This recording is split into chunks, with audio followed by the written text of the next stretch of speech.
Dan jangan lupa untuk subscribe YouTube channel Metro TV News dan juga nyalakan notifikasinya. Pemirsa, Komisi 8 DPR menyetujui usulan tarif sertifikasi halal dari Kementerian Agama dan meminta Kementerian Keuangan segera menerapkan tarif untuk sertifikasi halal, terutama bagi perusahaan berskala besar.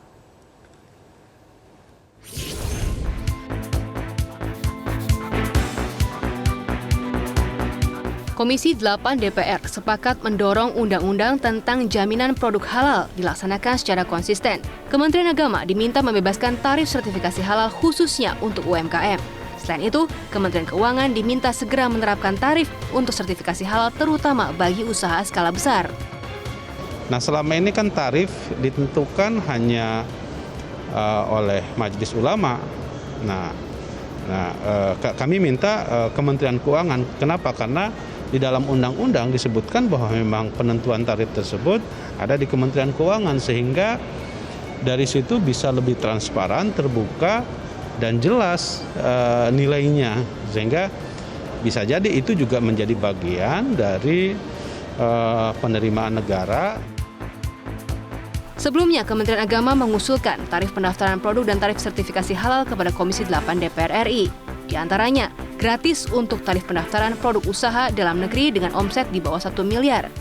Dan pembagian 5 jenis tarif pendaftaran produk untuk perusahaan dalam negeri dengan omset di atas 1 miliar, yakni maksimal kurang dari Rp500.000. Sementara usaha dalam negeri dengan omset di bawah 1 miliar diusulkan gratis untuk tarif sertifikasi halal. Dan kisaran 1,6 juta hingga 4,8 juta rupiah untuk tarif sertifikasi halal bagi perusahaan dengan omset di atas 1 miliar rupiah. Selain itu, alur proses sertifikasi halal mulai dari permohonan, pengujian, penyerahan hasil sidang fatwa dan pemberian sertifikasi halal ditetapkan maksimal 97 hari kerja. Usulan tarif sertifikasi halal ini sudah ada sejak September 2019 atau sebulan sebelum pelaksanaan kewajiban sertifikasi halal pada 17 Oktober 2019. Sejak 2014, pemerintah dan DPR melalui Undang-Undang Jaminan Produk Halal sepakat memindahkan kewenangan menerbitkan sertifikat halal produk dari MUI ke Badan Penyelenggara Jaminan Produk Halal yang berada di bawah Kementerian Agama. Tim Liputan Metro TV. Dan bagaimana sebenarnya rencana penetapan tarif sertifikasi halal ini? Sudah bergabung dari luar studio Metro TV, Sekretaris Badan Penyelenggara Jaminan Produk Halal Kementerian Agama Muhammad Lutfi Hamid dan Direktur LPPOM MUI Lukmanul Hakim. Selamat malam Pak Lutfi dan juga Pak Lukman. Saya ingin ke Pak Lutfi terlebih dahulu. Pak Lutfi, dari hasil pertemuan tadi terkait dengan pendaftaran dan juga tarif dan lain-lain, ini sudah ketok palu, artinya tinggal menunggu putusan begitu dari Kementerian Keuangan. Kapan akan mulai diputuskan terkait tarif ini, Pak? Sebelumnya terima kasih Mbak Zekia. Malam ini kami diundang. Assalamualaikum warahmatullahi wabarakatuh. Saya ingin menjelaskan secara proporsional rapat kerja dengan DPR yang lalu antara Kementerian Keuangan, BPJPH, dan juga turut serta di dalamnya juga ada dari wakil dari Menpan RB, meskipun itu bukan dalam ranah tarif. Tapi yang ingin kami jelaskan di sini adalah bahwa pada saat yang lalu memang BPJPH pernah mengusulkan mengenai tarif untuk sertifikasi halal. Seiring berjalannya waktu, ada beberapa kebijakan pemerintah yang kemudian harus direspon ulang oleh BPJPH. Salah satunya adalah kebijakan dari Presiden untuk fasilitasi pelaku usaha mikro kecil. Pada saat itu BPJPH kemudian harus mengkonstruksi ulang desain tarif yang ada. Seiring dengan perjalanan waktu muncullah gagasan mengenai RUU Cipta Kerja, dan ini bukan lagi sebuah gagasan tapi sudah menjadi pembahasan. Baik. Dalam RUU Cipta Kerja ternyata alur layanan sertifikasi halal itu tidak sama persis dengan apa yang ada dalam Undang-Undang 33 tahun 2014. Salah satunya diantaranya adalah adanya alur proses berbasis self-declare. Nah, pada posisi ini maka kemudian dalam rapat kerja dengan DPR yang lalu, prinsipnya adalah bukan kemudian menentukan besaran tarif, tetapi mendorong kerjasama ataupun komunikasi yang lebih baik antara Kementerian Keuangan dengan BPJPH untuk mengkonstruksi tarif yang sesuai dengan RUU Cipta Kerja. Oke. Nah, itu Mbak Zakia. Baik, Pak Lutfi, artinya tarif yang sudah diketok palu ini apakah sudah sesuai dengan apa yang diinginkan atau diharapkan oleh BPJPH Kementerian Agama? Jadi ketok palunya itu adalah bagaimana antara BPJPH dalam hal ini Kementerian Agama dengan Kementerian Keuangan segera mengkonstruksi tarif sesuai dengan RUU Cipta Kerja. Karena kalau yang sekarang kita menentukan tarif saat ini, yang pertama tentu kita tidak bijak. Itu dalam perspektifnya Kementerian Keuangan. Yang kedua, di saat kondisi pandemi dan seterusnya, seolah-olah negara sedang akan menarik tarif. Nah, di sisi lain kita juga sedang menyelesaikan RUU Cipta Kerja. Maka kita harus semuanya bersabar sambil menunggu diputuskannya, disahkannya RUU Cipta Kerja. Di dalamnya ada alur proses yang berbeda dengan Undang-Undang 33 tahun 2014. Barulah saat itu kita mengajukan tarif baru itu.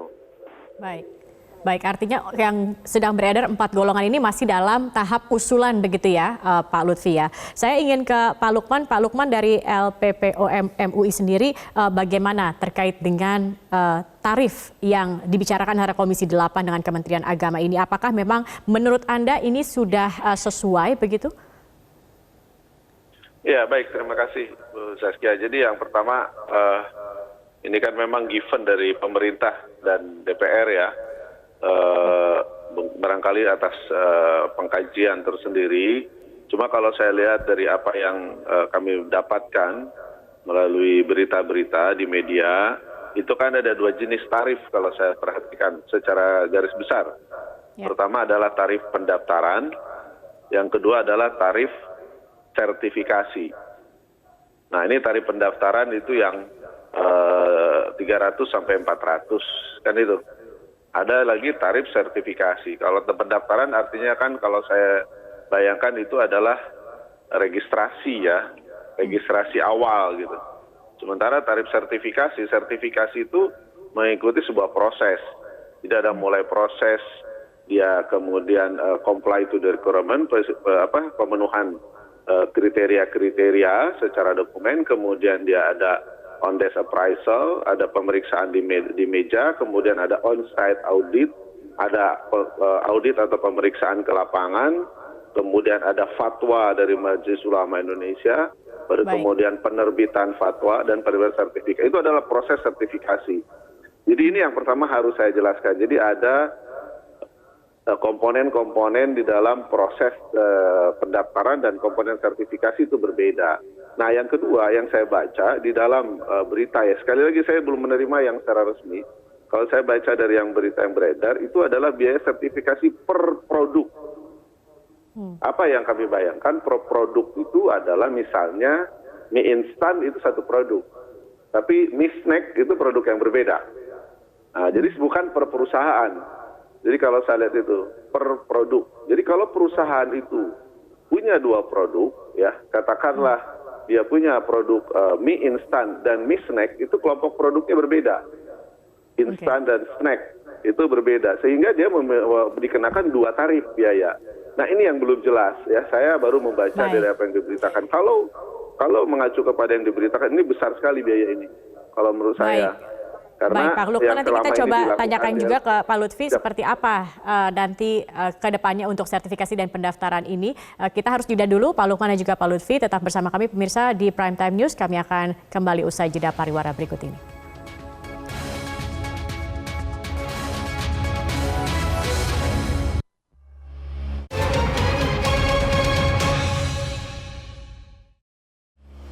Baik, pemirsa, terima kasih Anda masih bersama kami di Prime Time News. Kami akan kembali berbincang bersama dengan Muhammad Lutfi Hamid, Sekretaris BPJPH dan Kementerian Agama dan juga Direktur LPPOM MUI Lukmanul Hakim. Pak Lukman, saya ingin bertanya, tadi Anda kan juga masih bertanya-tanya begitu ya, apakah akan ada perubahan atau tidak, apakah ini per produk atau tidak. Tapi selama ini bagaimana kemudian penentuan tarif yang dilakukan oleh MUI sendiri dalam sertifikasi halal? Iya, jadi kalau di MUI yang selama ini berlangsung adalah per sertifikat. Sertifikat itu isinya adalah kelompok produk. Kelompok produk itu artinya satu biaya. Kelompok produk yang saya sebutkan contoh begini, mie instan rasa soto dengan mie instan rasa bakso misalnya atau rasa kuah, itu satu produk. Jadi satu besaran biaya. Tapi kalau dilihat dari sini, saya bilang saya belum memahami, karena belum ada penjelasan. Rupanya ini kan baru diskusi awal kelihatannya. Kalau mengacu kepada apa yang saya baca di berita, ini per jenis produk. Jadi mie instan rasa soto dan rasa bakso berarti dia menjadi dua jenis produk gitu loh. Nah ini yang menurut saya mungkin berbeda konstruksi biayanya. Nah memang tadi disampaikan oleh Pak Berapa sih Pak biayanya kalau dari MUI biasanya Pak?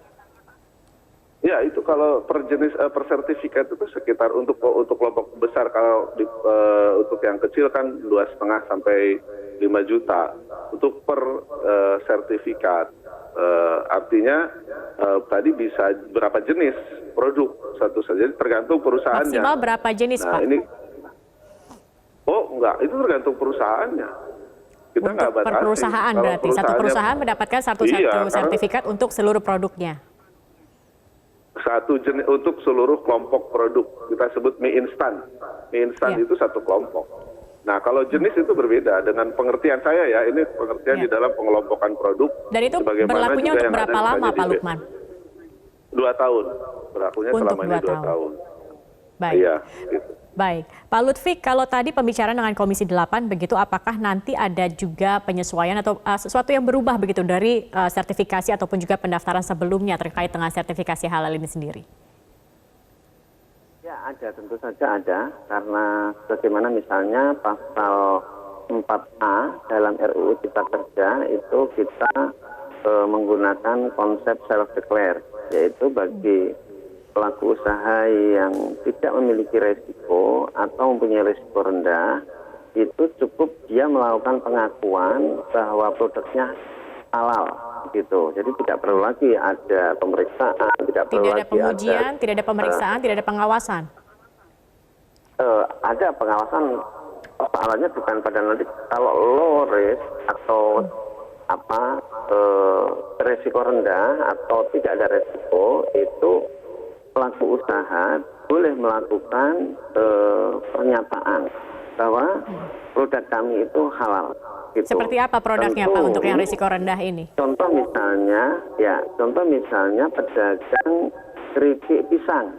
Pisang kan tidak bisa diasumsikan bahwa itu haram. Pisang mesti halal. Kemudian kalau minyaknya sudah menggunakan sertifikat halal, gitu kan? Baik dari MUI atau kemudian nanti dari BPJPH gitu, itu artinya seluruh bahannya halal. Nah kalau semuanya sudah jelas halal, maka ia tinggal menyatakan bahwa dirinya ini atau produknya ini halal. Gitu. Itu amanat dari RUU Cipta Kerja. Tentu di dalam hal ini ada NSPK, norma standar prosedur yang harus dipenuhi. Nah, standarisasi ini nanti kita akan mendapatkan minta masukan dari MUI bagaimana agar UMK sebagaimana yang menjadi amanat daripada Presiden dalam hal ini juga pemerintah itu terfasilitasi dengan 0 rupiah gitu. Nah, itu satu hal. Baik, nah, Pak Lukman, kemudian Pak Lukman, ini kan juga sudah ada pembagian sebenarnya peran begitu. MUI diatur begitu dalam Undang-Undang Nomor 33 Tahun 2014 tentang jaminan produk halal. Bagaimana kemudian pembagian wewenang dalam pembuatan atau penentuan sertifikasi halal ini sendiri? Ya nggak ada masalah, itu kan sudah keputusan politik kita sejak tahun 2014. Pembagian wewenang itu adalah sebuah realita yang harus kita bangun bersama, dan itu juga kan hasil keputusan bersama. Yang sekarang kita bicarakan itu adalah bagaimana mengejawantahkan realita kesepakatan politik tadi. Contoh seperti tadi self-declare misalnya. Majelis Ulama Indonesia belum sepakat sepenuhnya gitu kan tentang self-declare itu. Ya, tapi kan harus kita bahas lagi bersama lebih detailnya lagi bahwa upaya untuk mempermudah pernyataan halal atau sertifikasi halal untuk produsen-produsen UMKM misalnya utamanya mikro dan kecil itu kita sepakat. Tetapi dalam konteks self-declare, yang mana yang bisa self-declare itu yang kita harus diskusikan. Jadi untuk Undang-Undang Nomor 33 2014-nya MUI termasuk rumus di dalam undang-undang itu. Jadi nggak ada masalah. Yang kita masih dalami adalah itu, masalah bagaimana mengimplementasikan Undang-Undang Nomor 33 hal-hal tahun 2014. detail yang akan diimplementasikannya akan seperti apa begitu. Baik. Itu, ya. Baik, terima kasih Direktur LPPOM MUI Lukmanul Hakim dan juga Sekretaris BPJPH Kementerian Agama Bapak Muhammad Lutfi Hamid sudah bergabung bersama kami di Prime Time News.